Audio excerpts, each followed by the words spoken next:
using a gimbal.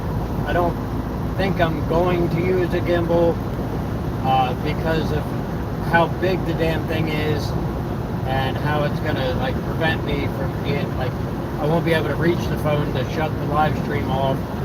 Anyway, it's Matt Manduke, as if you didn't know because you clicked on Matt Manduke is live or was live or posted a new video or whatever it is, because nobody's watching it right now, but that doesn't mean nobody will watch it. I don't like that live streams don't show up in the YouTube analytics in the same way, like they don't count as real videos. Like I would have to save this video and then edit this video, and then after all that it would be counted as a real video if I uploaded it. Anyway, the pet peeve that I'm having today, which is not really an angry thing, but it is sort of an angry Manduke topic. Like I said, it's more of an annoyance, but it's with apps on the phone. And clearly I have internet now, right? Because I'm live streaming. It's not possible to do this high bandwidth live stream in the Shenandoah Valley if I don't have internet, right? So I was on 5G when this happened, and it happens routinely. It's not like it just happened today and it pissed me off. No, it's been happening for years, ever since the smartphone became a thing. And it's always that you're using an app and the app says you don't have internet connection. You look at your connection, you're like, yeah, well, you're wrong. I have internet connection. But the problem is the app is blaming your internet connection for their own server issue, or maybe they're doing an update or something. They're like, oh, you don't have internet. And it's like, well, yes, I do. I'm on 5G. My 5G exceeds your bandwidth connection on your server, and you're blaming me for not having internet. Why don't they just tell the truth? I'm sorry, we're doing an update. Check back in an hour or 2 hours or whatever it is. Okay, the car in front of me decided that they needed to slow down. Oh, there's a car in front of him, he's going slow. There's a lot of idiots out here. Maybe they're taking pictures of the mountains. I'm sure you guys enjoy the mountains. Maybe they're pulling into the rest area. No, there's another idiot next to me, so it's going to have to wait.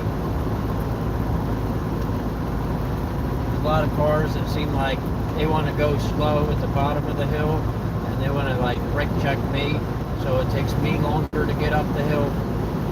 But as you can see, that one's hitting the brakes anyway, like they're going too fast. I don't get it. Speed limit 70 here. I'm doing 65, and I'm going uphill. If you're getting passed by a semi-truck that's going uphill, you probably shouldn't be on the highway.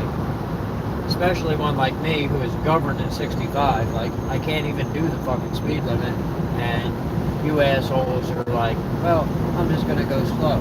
But I could see the hands on that person. They were old, and both hands were on the steering wheel, and they were like crunched up to the steering wheel like they couldn't see, so it probably shouldn't be on the road anyway. And that new Volkswagen, well, Volkswagen doesn't have all the safety features like a new Toyota, Honda, Mitsubishi, or Nissan does. They're, you can get those things, but you got to pay extra for them. And a lot of people think they don't need to be babysat. Well, I hate to tell you, but if all you can do is 60 on the highway, you probably do need to be babysat. That's another pet peeve, but because of the profession, I have endless pet peeves in driving. There's a guy on the side of the road, I can't move over for him. Like, I can move to the edge of the lane, but I can't get in the other lane because of that guy there. Which he couldn't see because my truck's too damn big, but whatever. I'm just bitching mostly because it's still fairly early in the morning, and my friends who I could call and talk to are not awake, so I'm sort of bored. Plus, the Daily Wire doesn't post their videos until later in the day, and that's a problem. I still got about an hour and a half, hour and 45 minutes until I get to my next stop. And well, Casper's been sleeping most of the morning. Of course, now that I'm talking to a camera, the isn't facing inward. Casper's awake and wants to be pet.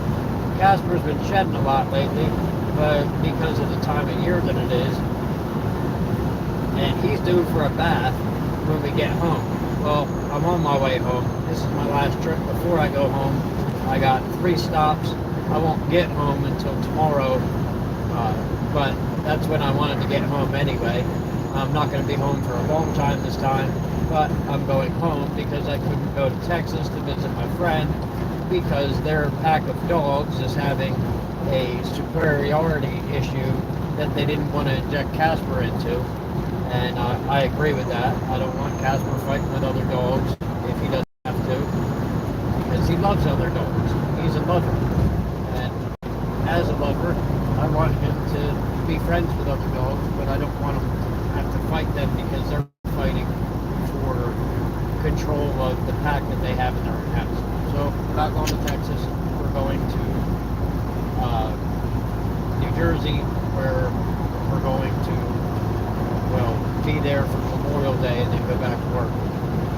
Probably stay for an extra day, but not much longer than that. We will be playing Splattergun on Tuesday, the day after Memorial Day. I have 6 guns, and as of right now, we have 1 extra gun. Like, I have 5 guns that are taken, but 1 extra gun. So if anybody is local to the Millville area and wants to play Splattergun, hit me up. You can comment on here if I don't know you. If I do know you, then chances are you can hit me up on Facebook, or you can hit me up in text, and we'll find a way to get you in. I am charging $10 a head. That's just to cover the cost of ammunition. If this all works out, we're going to turn it into an actual business where it will be $20 a head, but $20 for like 2,000 rounds and an hour or 2, depending on the kind of game that we're playing. And only even amounts we'll be playing, but we hope to be able to have 20 guns. You won't be able to bring your own gun because different guns do have different velocities that they fire at, and kids will be welcome to the business once we get it running. We don't want somebody to come with a higher powered gun and then end up injuring somebody else that is playing. And especially not like sneaking in an airsoft or something that can actually hurt people. So we're doing Splattergun for that reason, and because airsoft is illegal in New Jersey, and I sort of understand why, because the only difference between an airsoft gun and a real gun, like, you can get an airsoft version of any real gun, and the only real difference between the two visually, I'm not saying there's no difference internally, because there's tons of differences internally to fire airsoft rounds as opposed to firing bullets, but visually the only difference is the airsoft has an orange tip, and if I paint the orange tip black, then it looks like a real gun, and then I can use that looking like a real gun to go rob stores. So I understand why it's illegal. The splatter gun does look like a real gun because they have to have a hopper on them, and that, completely limits the ability. Now if you take the hopper off, then it just looks like a gun with no clip, right? So that's not gonna work. They also don't hurt when you're being shot with them unless you're doing it at point blank. But we'll do the you're up close and bang, you're dead type rules like you would do in paintball, because paintball did hurt up close. Paintball hurt really if you caught the hands anyway, it hurt a little bit. So that's what's going on there. Casper, get the claws out of your mouth. Tuesday morning, Casper's going to the vet so we can get a shot so he can stop looking at paws. That'll be his last shot. Supposedly this shot is supposed to last indefinitely. We'll find out. But if it lasts a year or more, I'll be happy with that. As opposed to the last 3 shots, like the shots for paw licking, it's because of allergies. Like the skin between his toes gets all inflated for allergies. Then he wants to lick them constantly. The first shot was supposed to last 3 to 4 months. It did last 4 months. The second shot was supposed to last 6 to 8 months. It lasted about 7 months. And the third shot is supposed to be indefinite. And that that's what I'm hoping for, but I haven't got the third one yet. I do find it's easier than giving them pills every day. Plus, the pills never have a longer lasting option to them. It's just you give them pills every day. It's also cheaper than giving them pills every day, which is good. But for me, staying out sometimes for 3 months at a time, I can't have a prescription for my dog that's only good for a month or whatever. So then that's a problem. That's a problem with me with my normal prescriptions too. Because the doctor never wants to give me a 90-day supply, but the insurance company wants me to get 90 days because it's cheaper that way. And the doctors never understand that, hey, I need a 90-day supply. That way, you know, if I'm out on the road and I need a refill, I can't get a refill. But that's another pet peeve that goes on a completely different topic, because we're going to cover what's going on with me medically after it's all said and done.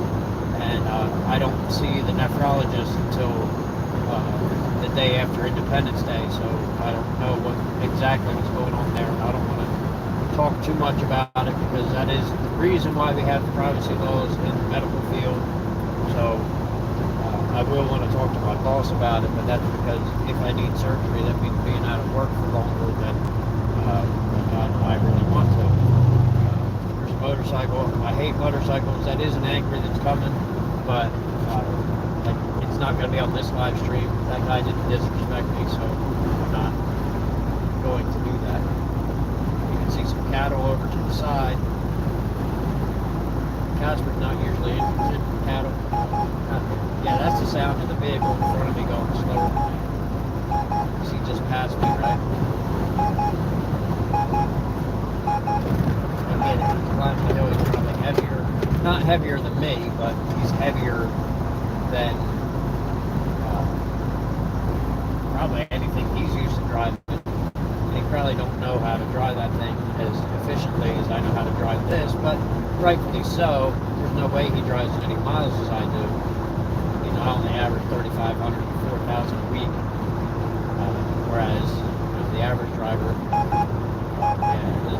that car just had to get in there. I'm guessing they're exiting.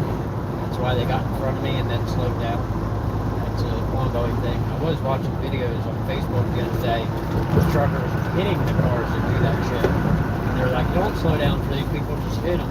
And it's like, well, no, because depending on what state you're in, you know, it's going to be seen as your fault. And then with it being your fault, you know, you hit somebody, you might kill somebody hitting them from behind.